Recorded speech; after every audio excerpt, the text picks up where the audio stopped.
हैं कि जो कि आपको पता ही है, फिर भी हम बता रहे हैं कि जी नए पाकिस्तान के नए आर्मी चीफ जो हैं, वो लेफ्टिनेंट जनरल आसिम मुनीर साहब को मिल चुकी है वो छड़ी जो कि बाजवा साहब के पास हुआ करती थी और आर्मी चीफ के पास होती है और आप लोग सब जानते ही हैं।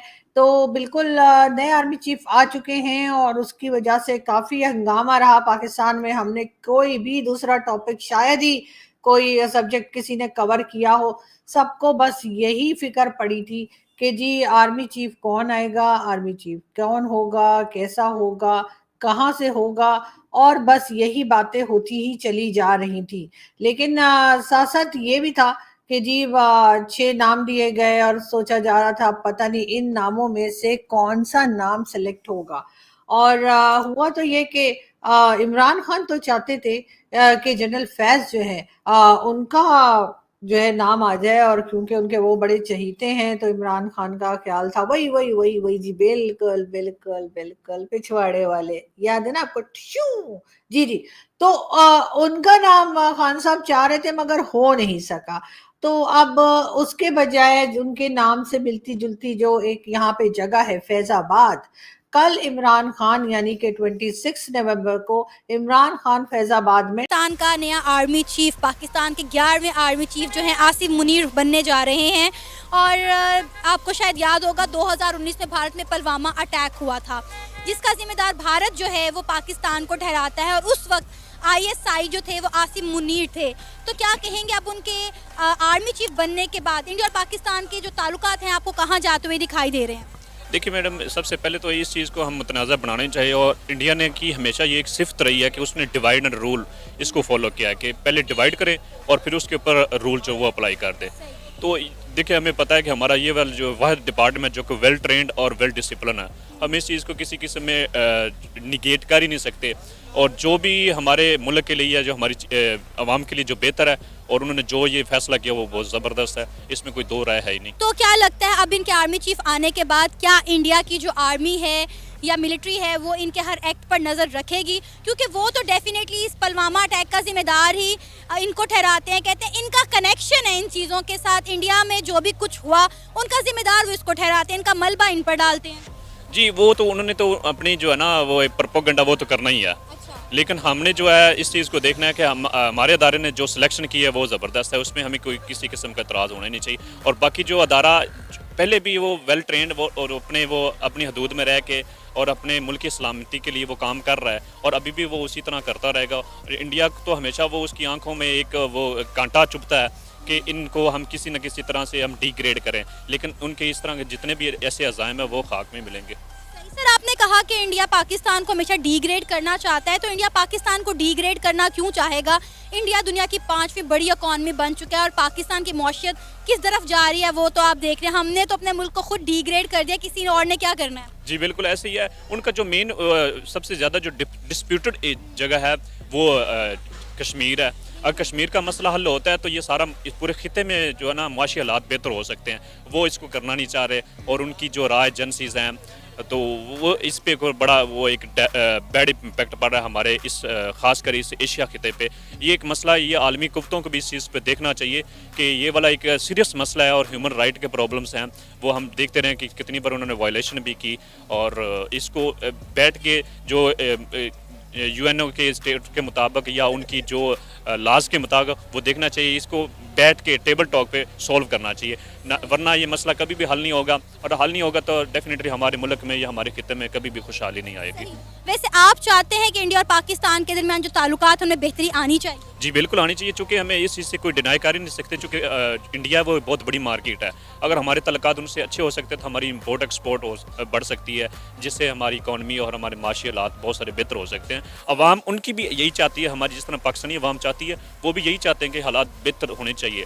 लेकिन ये बाकी जो दूसरी ताकतें हैं वो इससे नजायज़ फ़ायदा उठा रही हैं और उसको किसी और तरफ से रुख लेके नुकसान पहुंचाने की कोशिश कर रही हैं। सर, जब तक ये हम ब्लेम गेम ख़त्म नहीं करेंगे, मतलब जो पाकिस्तान में होता है हम उसका जिम्मेदार इंडिया को ठहराते हैं, अगर इंडिया में कुछ होता है उसका जिम्मेदार पाकिस्तान को ठहराया जाता है, जब तक ये ब्लेम गेम ख़त्म नहीं होगी हम किस तरह से नॉर्मल हो सकते हैं, हमारे ताल्लुकात किस तरह बेहतर हो सकते हैं? इसका सबसे वाहिद हल यही है कि जो सुपर पावर हैं जो भी आज इस वर्ल्ड में है उनको इसमें अपना मुदाखलत करनी चाहिए, कि इस मसले को हल करना चाहिए ताकि अवाम, वो भी अवाम यही चाहते हैं, हम जिस तरह चाहते हैं एक सुकून और अमन होना चाहिए, दोनों में पीस चाहते हैं, तो वो होना चाहिए। जब तक वो इसमें इंटरफेयर नहीं करेंगे तब तक ये मसला हल नहीं होगा, चूँकि वो अपने बलबूते पे और हम अपने बलबूते पे इस तरह डंडा जोरी से कोई भी काम हल नहीं होने वाला। इसका टेबल टॉक और इसका बेहद सोल्यूशन ये है कि उसको जो हमारे UN की स्टेट के मुताबिक या जिस तरह हमारे पहले ह्यूमन राइट के अकॉर्डिंग कि अवाम की राय वो उसको लाजमी शुमार किया जाए कि वो क्या चाहते हैं, उसके मुताबिक इसको सॉल्व किया जाए ताकि ये मामला हमेशा के लिए ख़त्म हो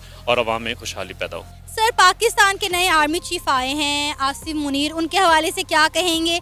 आपको याद होगा 2019 में भारत में पुलवामा अटैक हुआ था, तब ये जो थे ISI थे, तो इंडिया क्लेम करता है कि वो अटैक जो है वो इन्होंने करवाया, इनकी मौजूदगी में हुआ। तो आप क्या कहेंगे सारे मामले पर कि इनके आर्मी चीफ आने के बाद इंडिया और पाकिस्तान के ताल्लुकात क्या आपको मज़ीद ख़राब होते हुए नज़र आ रहे हैं? एज सच मेरे इन्फॉर्मेशन के मुताबिक इस तरह तो हम इंडिया की बहुत सी जंगों को देख सकते हैं, जैसे आपकी 1963 की 1999 में थी जो आपकी नॉर्दर्न एरियाज़ में लड़ी गई थी। तो इस तरह मैं कहता हूँ किसी की मिलिट्री को आप नहीं इन्वॉल्व कर सकते कि आप डायरेक्ट हो कि ये पॉलिटिकली होते हैं ज़्यादा, ये जो आपकी वॉर्स वगैरह होती हैं इसको हम डायरेक्ट किसी एक बंदे को इसका जिम्मेदार। सब नए आर्मी चीफ पाकिस्तान में आ गए हैं और जो जाने वाले हैं उनके ऊपर एक बहुत बड़ा इल्ज़ाम लग गया है $12.7 बिलियन का।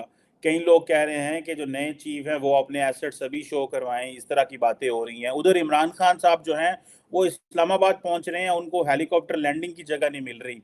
तीसरी तरफ तारड़ साहब, पाकिस्तान जो है वो सागडार साहब जो हमारे फाइनेंस मिनिस्टर हैं, उन्होंने कहा हमारे डिफ़ॉल्ट के चांसेस 90% नहीं है या 75% नहीं है, 10% से भी कम है। उन्होंने एक बेसिकली ब्लूमबर्ग का एक चार्ट शेयर किया और वो कहते हैं इमरान खान साहब गलत हैं।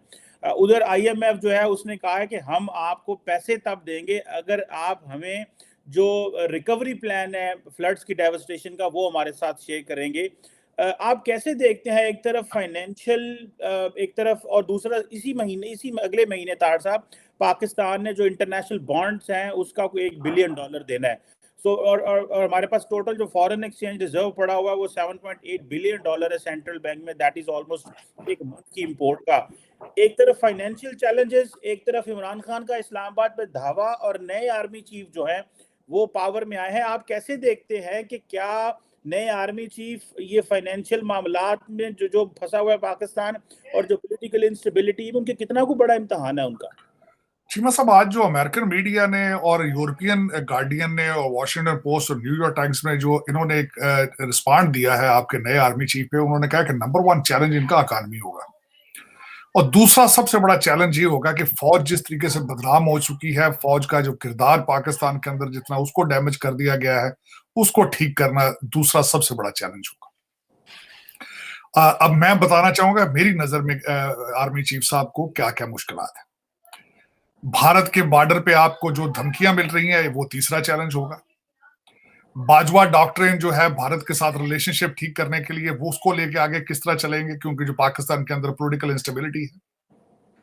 तीसरा इसके बारे में एक ये इसको प्लस भी ले सकते हैं, आप नेगेटिव भी ले सकते हैं कि नए आर्मी चीफ साहब सऊदी अरेबिया 3 साल रहे हैं एज ए मिलिट्री अटैचे, तो उनका असर और रसूख मजीद पाकिस्तान में बढ़ेगा। अब उसका प्लस है या माइनस है। खान साहब जिस तरीके से तुले हुए हैं कि हमने वो बाजू कहते हैं, बाजू मरोड़ कर जिस तरह वो इलेक्शन की डेट लेना चाहते हैं। और दूसरा यहाँ पे कंट्रोवर्सल ये चीज आपने भी जिस तरह मेंशन किया कि वो खान साहब का जो उन्होंने खत भी लिखा और उनके जो दूसरे टीयर 2 के लीडर, टीयर 1 के लीडर्स टीवी के मुख्तलिफ चैनल्स पे जाके कह रहे हैं कि हम अब डिमांड करते हैं कि नए आर्मी चीफ पब्लिकली आकर अगले इलेक्शन का हमें उसका वादा करें।